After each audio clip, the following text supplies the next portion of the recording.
শুভ মধ্যাহ্ন বন্ধুরা। কালকে আমার একটা অনুষ্ঠান ছিল কলকাতার শিয়ালদা কৃষ্ণপদ হলে, তাই কালকে আর খাবারের কোনো ভিডিও আমি তোমাদের সাথে শেয়ার করতে পারিনি। তাই আজকে আমি কি রান্না করেছি সেগুলো তোমাদেরকে একটু দেখাই, শেয়ার করছি তোমাদের সাথে। দেখো আমি আজকে আবার কি রান্না করেছি। আজকে রান্না সাদা ভাত, উচ্ছে কুমড়ো দিয়ে একটু সর্ষে ফোড়ন দিয়ে, একটা কাঁচা লঙ্কা দিয়ে উচ্ছে ভাজা, লাউ শাকের পোস্ত দিয়ে চচ্চড়ি, নানা রকম সবজি মিশিয়ে মূলো বাদে লাউ শাক দিয়ে, লাল আলু কুমড়ো টুমড়ো ঝিঙে টিঙে দিয়ে একটা তরকারি করে নামানোর আগে পোস্ত বেটে দিয়েছি, কাঁচা লঙ্কা পোস্ত বেটে লাউ শাকের তরকারি, বাঁধাকপির ঘন্ট, আর আছে কাতলা মাছের, ফুলকপি আলু দিয়ে কাতলা মাছের ঝোল, টমেটোর চাটনি।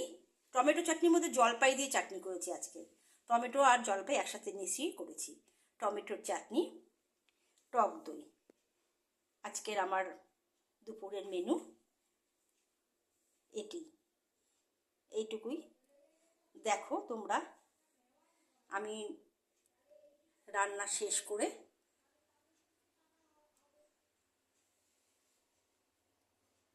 তাহলে এখনকার মতন টাটা, আবার সন্ধ্যাবেলা দেখা হবে।